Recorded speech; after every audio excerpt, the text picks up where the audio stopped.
need those on anymore. Oh my goodness, all of a sudden I got a whole lot to talk about. So I'm going to start with my bumper piece.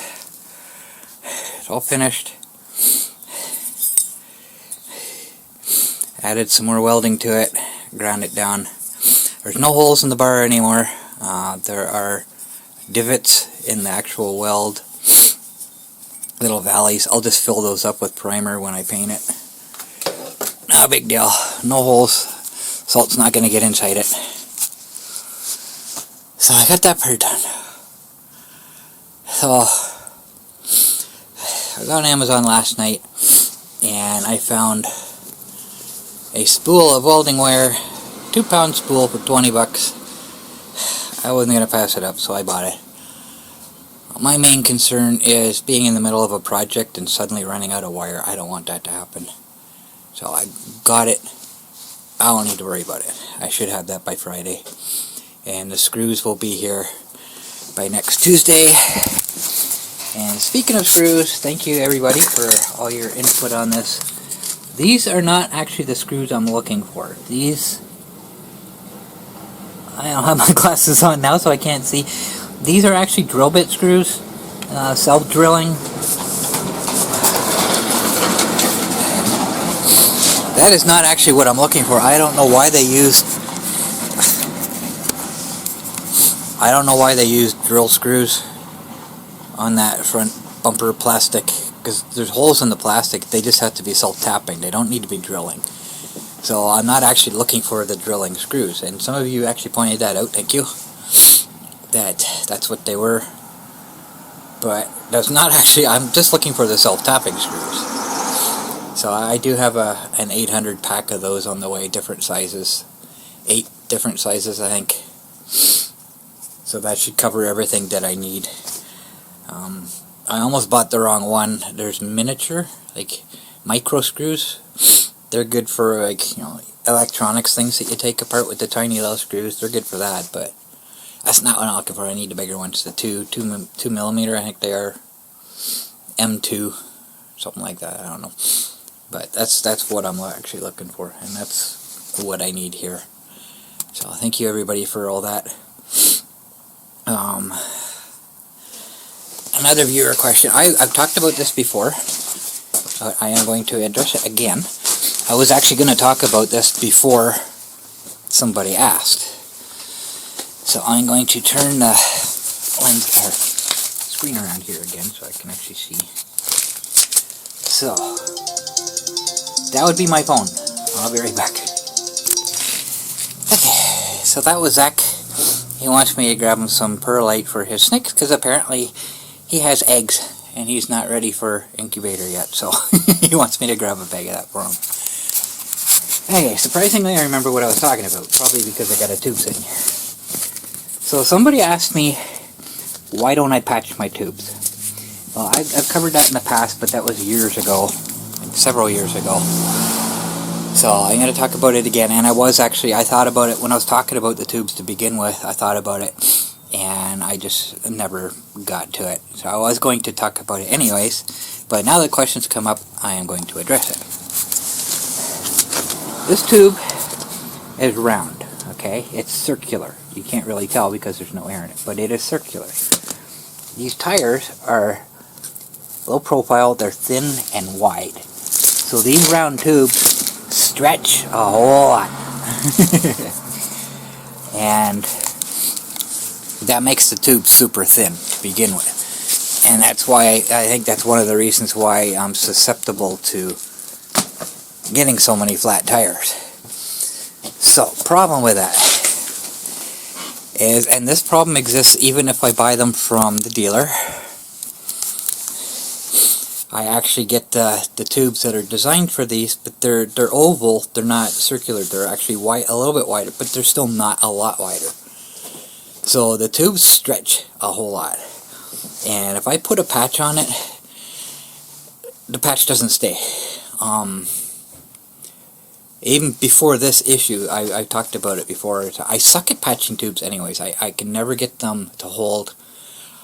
I'm doing something wrong. I don't know what it is. When I had my bike, you get this round tube and a round tire. The tube's almost the same size as the tire. They don't stretch much. And what I used to do is I just hit some crazy glue, stick crazy glue in the hole, done. And that worked. That solved the problem. I don't know if that would work on these tires, or on these tubes, because they stretch so much. And it's such a pain to change the tubes in these tires that I don't even want to attempt to try that. So that's why I don't patch my tubes, because they stretch out so thin. And if I put a patch on it, that patch is going to keep that one specific spot from stretching. And that's going to make the rest of the tube around that patch area stretch out even more. And it's easier just to replace the tubes. That's why I don't patch my tubes.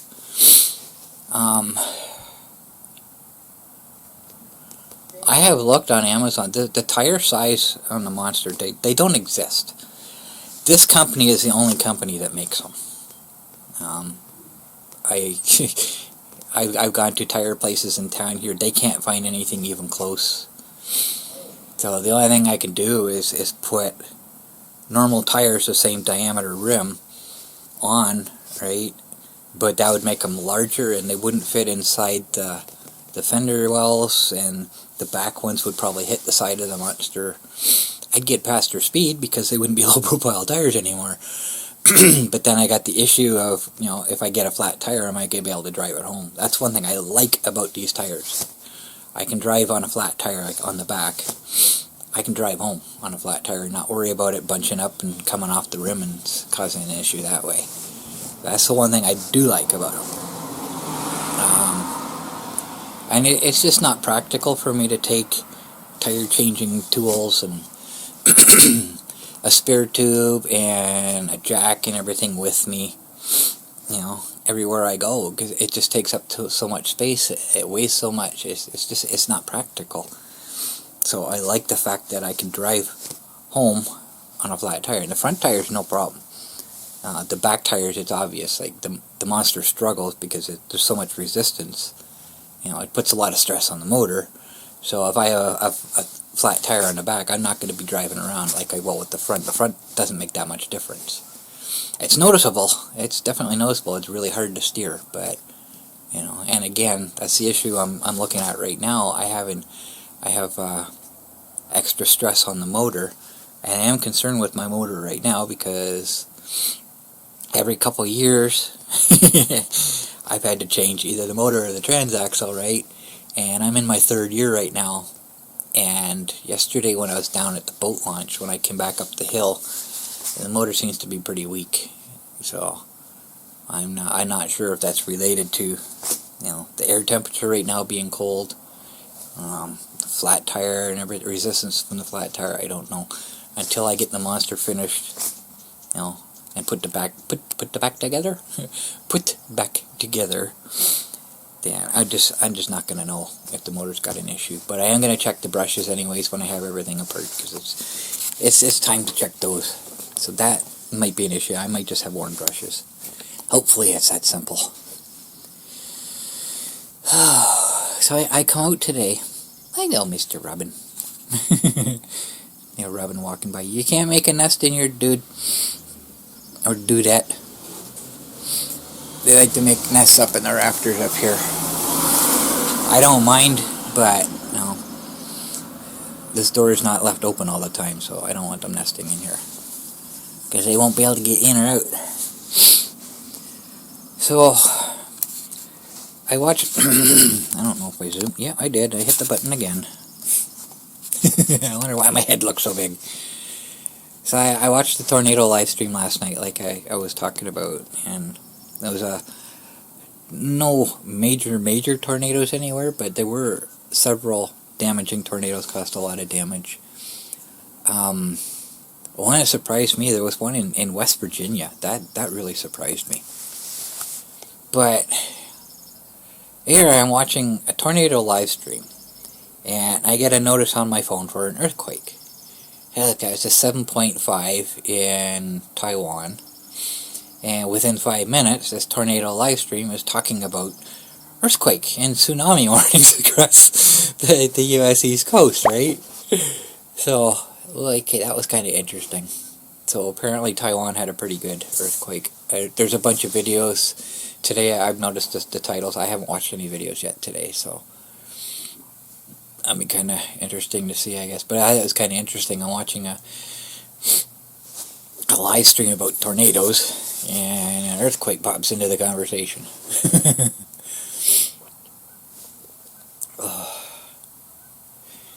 So it was interesting. The first part of the storm is past us now. We had the southern flow coming up from the south. As the storm system's rotating, we were on the south to north part of it. And we got a lot of rain last night and a crazy wind. But during that time, our power went out a couple times. It angered me at first because I was 10 hours into a video render. Kind of upset me a little bit. I didn't lose anything. I just had to start over again. So that was the video where I was welding the bumper pieces. So I was kind of hoping to have that video uploaded today, but that's going to be delayed a little bit now. Because it took me an extra day. So I went back to bed when I went to bed last night, I re-rendered it again, and it finished shortly after I woke up this morning. I think that robin really wants in here.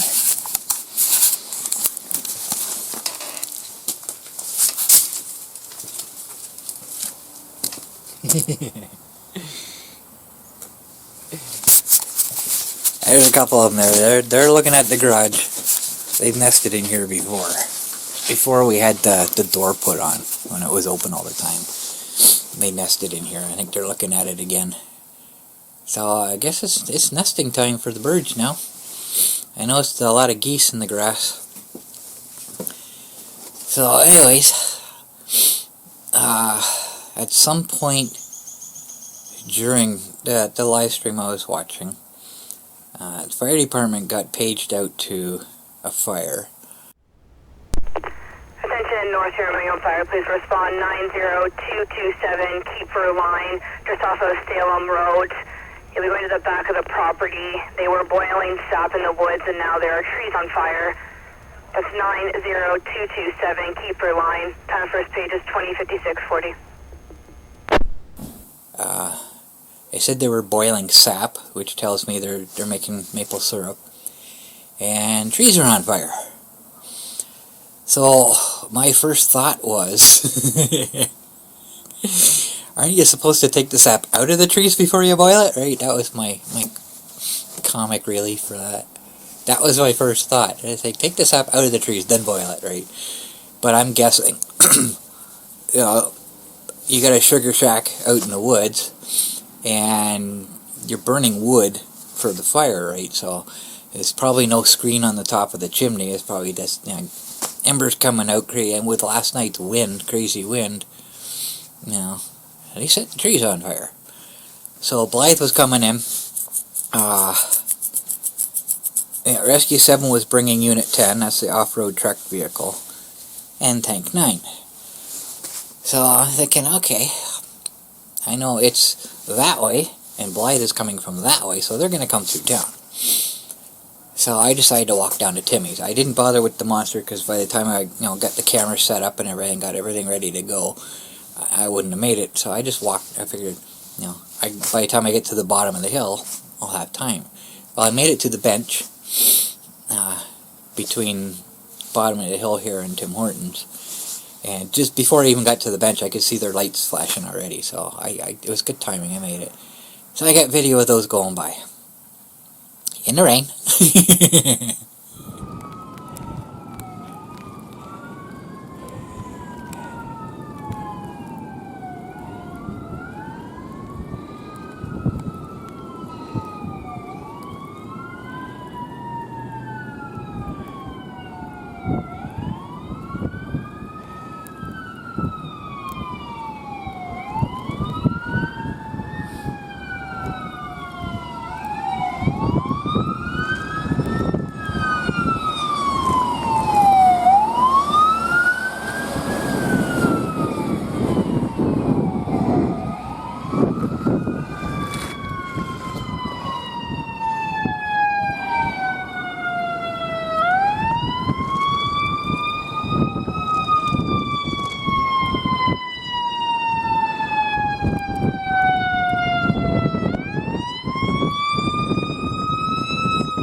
But I didn't do too bad. It was handheld. I didn't have my tripod or anything. I didn't have time to set that up.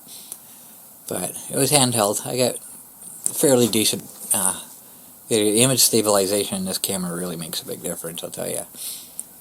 So I got that, and shortly after they passed me, they were canceled. They weren't needed. So it's good timing. Perfect timing. So I went and grabbed my coffee, and I went behind the built-up area there where they built up on the floodplain. Went down that laneway, sat down there, took a break, and I saw an opportunity. Remember that metal bar I was talking about that I couldn't bring home because I didn't know how to. Let's come out here in the light. I grabbed it, and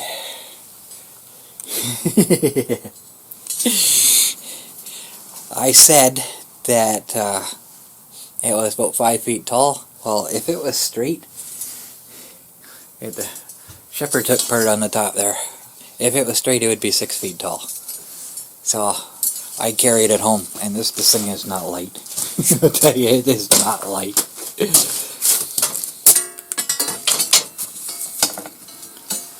So what I did was I just kind of balanced it at my side and then held it up with my arm. Put my arm in my pocket here, so I'm not actually holding my arm up, holding it. That's how I managed to carry it, because it's got some pretty good weight to it.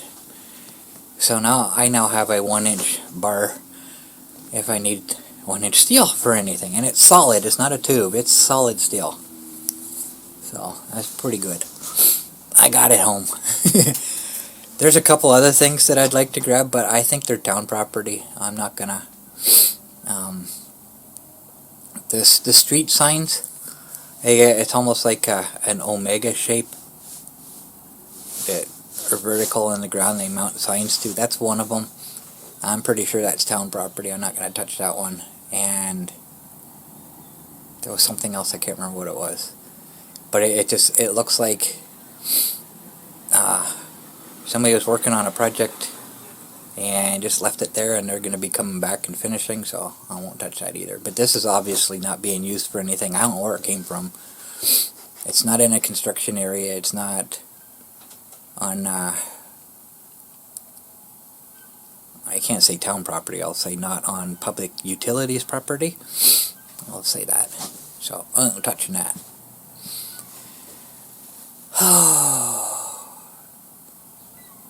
So while I was out today, I went up to soccer fields again. My new trail that I'm making through the grass is visible now. I can actually see it. So I'm making progress until the monster's off the road anyway. But as soon as I pulled into the spot where I sit, the deer has been moved. Predators have got to her now.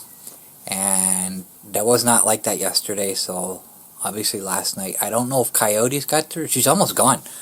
She's like bones and a little bit of her inside her rib cage. That's all that's left of her in her head. They never touched her head. Skin's gone. All her innards are gone. Everything's gone overnight. And she's been moved about 15 feet. So something was pulling on her. I'm gonna guess coyotes, but I didn't know coyotes ate dead animals. I thought they always took down live animals. But obviously it was more than one creature that got to her, because she was devoured overnight. So that kind of sucks, because now she's out in the open where I can see it every time I pull in there. But, you know, that's nature, right? Once the grass grows in, then I won't have to see her anymore. And thankfully, now I won't have to smell her. But we had the first part of the storm, a lot of rain and everything, and the wind, and the low pressure system is right over us now. I'll show the video. The low pressure system is right over us and swirling around. We're kind of like in the eye of the hurricane, I guess you could say. There's no wind today at all. It's like dead still. And once this continues moving, it's 6 degrees again today, by the way. Same temperature it was yesterday. But that's going to change in a couple hours as temperature's going to start dropping. And the second side of the storm that's coming down from the north is going to bring all the cold air down. And that's when our snow is going to start, if we get snow. I don't think we're going to get a lot anyways. And then Thursday and Friday are not nice days temperature-wise. I'm not going to do anything out here. That's why I wanted to get my bumper part finished today. Get that done, because I'm not going to feel like it's going to be too cold out here to do anything. So I got that done. And then the double-digit temperatures start. So hopefully this is the final winter weather that we'll get this year. I'm hoping. So we'll see what happens with that. But I'm guessing the wind's going to come back again. The opposite direction this time. So before I left today, the neighbor was here across the street. Her and her daughter were here. They were bringing stuff out of the house. So I went over to talk to her and asked her if they're going to be moving back in soon. Apparently not.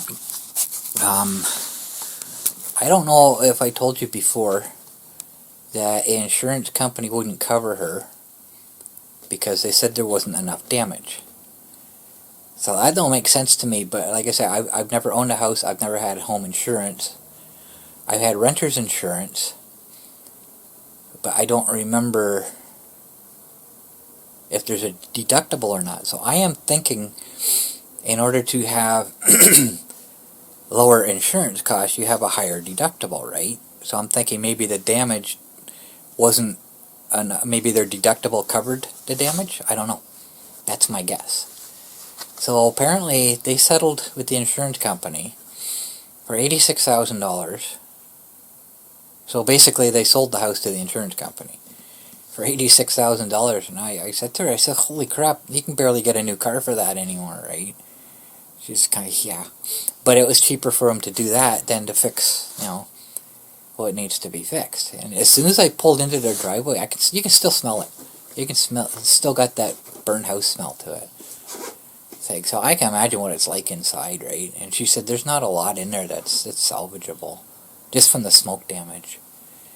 So apparently the insurance company sold it for $160,000. So whoever bought it, they're gonna fix it up and flip it. Just like they did to the house next door here. Hopefully they don't put styrofoam siding on it like this. Such a cheap way to do it. But there's a lot. That house needs a lot of work. I'm guessing the shingles are okay. They kind of look a little bit worn, but I don't think they're leakable. But there's so much. Like the paint's coming off the siding. That almost looks like rust coming through the paint on the brick chimney. The top of the chimney looks like it's crumbling, ready to fall down. There's a lot of work that needs to be done, right? But other than that, I don't know what the inside looks like, but other than that, it's the exterior, it doesn't need a lot of work. Just throw some paint on it and it's done, right? I don't know, my guess. But like there have been restoration people here all winter, well, pretty much all winter, all autumn leading up to winter, and then after the snow melted they were back again. So I'm assuming they fixed what needs to be fixed in the back, the room that was burned. But I don't know what they're gonna do. I hope they don't cut the tree down. There's a lot of moss on that tree. I've never noticed that. I love that tree. It looks beautiful in the summer. It looks beautiful in the autumn. And in the winter, when it's got snow all over it, it looks beautiful then too. The only time it doesn't is like right now, in the springtime when there's no leaves on it. It doesn't look all that great, but it's a beautiful tree when there's leaves on it. So hopefully they don't cut that down, because that's a really nice tree.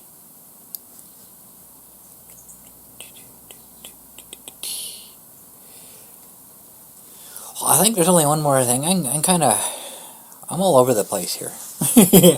I have no direct path to, cover everything. So after the power went out, and I come out here to go down get video of the fire trucks. I noticed the garage light is on. This backlight here. So I showed you this. Let me just kind of refresh. So the base of this light bulb, that is my scanner. That was interesting. So that base that the light bulb is screwed into, that's the remote receiver. And it just went blurry. Oh, there you blurry. But anyways, you screw that into the light bulb socket, and then you screw the light bulb into it.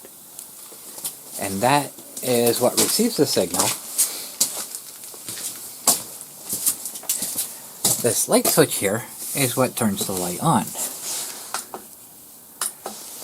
It's like a normal light switch. You push the top to turn it on, push the bottom to turn it off. So apparently, when the power goes out and comes back on, that receiver defaults to the on state. What a stupid design that was. That's my only explanation. The light was not on when I was out here yesterday. And I know that because what did I do yesterday? I did something at the back there. I can't remember. The light was not on when I left. And when I leave here, when I close this door, I let it swing and then I stop it just before it hits so it doesn't like push that wall out any more than it already has. And I'm looking straight into the garage. I would have noticed that light was on. It was not on when I left. Zach was not out here last night. Martin was not in here last night. So the only explanation is when the power came back on, that switch defaulted to the on state. So I'm not impressed with that. That's a hydro waster. So I just gotta kind of remember, I guess, when the power goes out and comes back on, check to see if that light's on.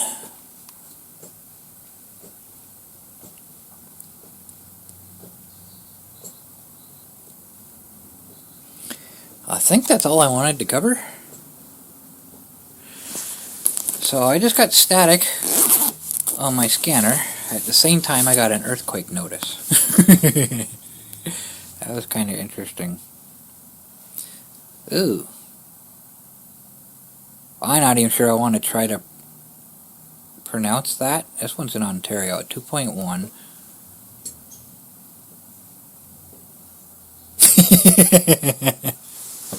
I'm going to attempt this, but I'm going to put my glasses on here. That's a very, very long Indian word. Indian as in North American Indian. Not India Indian. Okay. Naya Shinigming? Naya Shinigming. That's my best guess. Naya Shinigming. So I'm gonna guess that's up by Thunder Bay area. It usually is. Anytime I get Indian names like that. I don't know. It's in Georgian Bay. Okay. Not far from here. Okay, well anyways, I guess that's all I got to talk about. There might have been something else. I just don't know. But I've talked for a while now. I don't know how long. I don't know if I get a...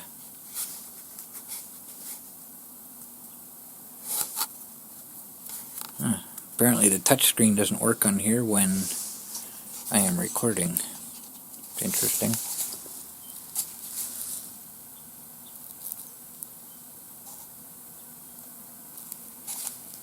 Okay, I'm not even going to attempt to bring up the menu. I'll probably mess something up. So, I guess that's all I got to talk about. I can't think of anything else. So, I guess that's it for this video. Thank you, everybody, for your input on the screws. Very much appreciated. And pretty much everybody said self-tapping. I kind of figured that.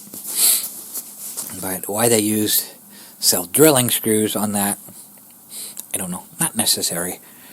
But thank you, everybody.